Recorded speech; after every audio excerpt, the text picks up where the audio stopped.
In. The story begins in a rainy night when Vito Scaletta is sitting at his desk. He was born in Sicily in the year 1925. He was looking at old pictures. He was standing with his parents and his sister Francesca in front of their old house. He was remembering his old day and his time with the family. He did not remember much about that time except that it was a hard time for them until one day his father decides that it was time to move on. So they take a ship and start their journey away from Sicily across the ocean. They were moving towards America with new hopes and dreams of having a good life there. Vito remembers those days when he reached America with his family. He never saw such huge buildings in his life, and these buildings were almost filling the sky. It was so beautiful and fascinating for him as a child.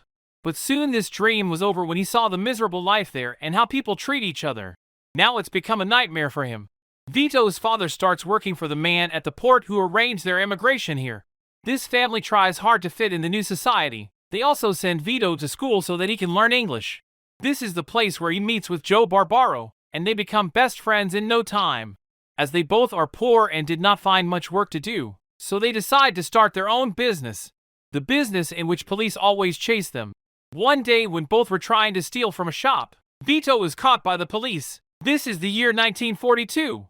This year America was at war and they were looking for young guys who can speak English well. Vito was 18 at that time and he went into the army as they need men. He went to Sicily with other troops on Operation Husky.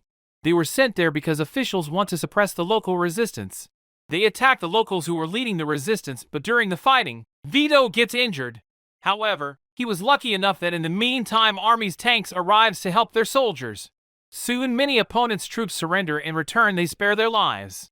This seems to be over for Vito as he was in the hospital for a couple of months due to his injury.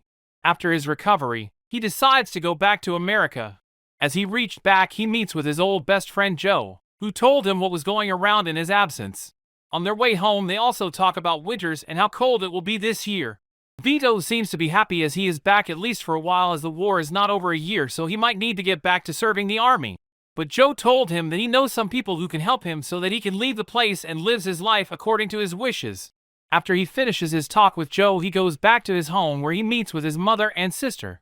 They all are so proud of him as he is doing noble work. As taking a rest for a while he tells his mother that he might not go back as Joe promises that he will take care of him. But his mother seems worried as she does not want that he will get into any trouble again. On his way he sees a man indulging in fighting with his sister. Vito fights with him and knocks him down and asks her sister about the matter. Francesca told him that before their father died he borrowed a lot of money, almost $2,000. Vito thought that by working at the port he can never earn this much money, so he rushes to meet Joe so that he can help with something. When Vito saw Joe's place he is astonished at how he manages to earn all this money in the last 3 years, but Joe told him that he only made this money in the last 3 months. So Joe takes him to Giuseppe Palmenteri, who is a safecracker and can also provide forged documents to Vito. After taking his documents they steal a car and got a license for it. Everything seems to be going perfectly for Vito. Joe takes him to Mickey who can probably help him with money. They made an agreement and moves on. The next day Vito went to meet with Derek Papalardo. He told him he is looking for a job as his dad used to work for him. Mr. Derek told him that he remember his father so he will help him. But they gave him labor work which he does not want to do as he wants to make a lot of money. Vito, when told that he works with Joe, cross-check it, and after they get confirmation about Vito they offered him real work so that he can make money. Mr. Derek and Steve send him to take money back from a guy who owns them. They fight hard but ultimately he succeeded. Vito takes the money and gives it back to Mr. Derek and he appoints him as his assistant. After all this Steve told him to meet Joe as he is waiting for him. As Vito reaches Joe, he told him that a man named Henry Tomasino wants to meet him. He might give them a big contract and from this, they can make a large amount of money.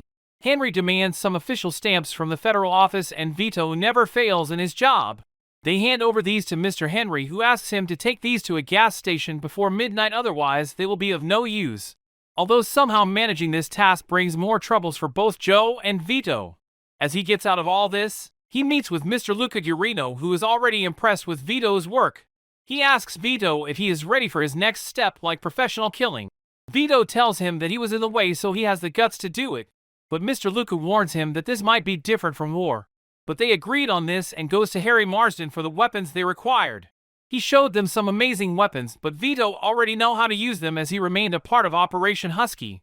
They collect the things they require and continue their Mafia mission. After this reached the meet point where Henry joins them. They plan to kill Sidney Penn. However, as Henry approaches to kill him, he also shot him. As a result, Henry got injured. But Vito and Joe kill Sidney Penn on the spot with their advanced weapons. As their work is finished, they take Henry to El Greco, who is a doctor and provides medical aid to the Bay's Empire criminals. Henry owes his life to Vito, that's why he thanked him and handed him some money. Meanwhile, Joe asked him to leave and meet him at his place later on. Vito went straight to his home so that he can hand over his money to his sister. It will make them debt-free. However, this all goes not so well as Vito is caught by the federal agents. They took him to jail, but Vito never opens his mouth about the people he is working for. Vito alleges that he theft the national resources when this country required them most during the war. So the judiciary decides to sentence him to 10 years of jail. As he entered the jail, this seems to be a new world where they are supposed to behave well, but it was the total opposite here. As days pass, Vito gets involved with people here until one day Brian O'Neill and Vito ended up in a physical fight. But this attracts the attention of Leo Galante, who offers Vito his protection as he agrees to work for him. Vito passes through many pieces of training, but he always remains loyal to Leo. One day, Vito's sister, Francesca, shows up in jail to meet him. She told him that their mother is gravely sick. Vito asked her to go to Joe, as he owns money for him. By using this money, she can arrange for the best doctor in the city to treat their mother, and the rest she can keep as a wedding gift, as there are no chances of his getting out at least for a while. But time flies. It's been 4 years since Vito is in jail, but Vito remains loyal to Leo. So Leo arranged his early release from jail.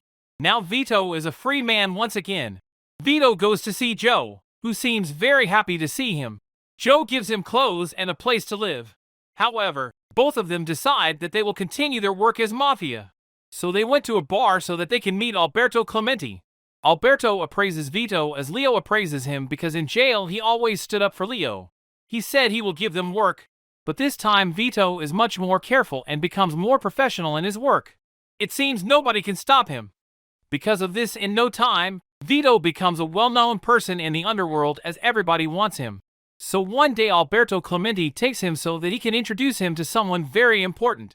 He meets with Carlo Falcone. He is a master of manipulation and also a central figure in the modernization of the Mafia in Empire Bay. Falcone sends him after Luca, who was in an abattoir. Vito attacked them, but Luca seems to be surprised that Vito now joined Falcone. However, Vito also completes this mission successfully as he never fails. Vito continues his journey toward success. He also starts working with Leo, his old jail friend.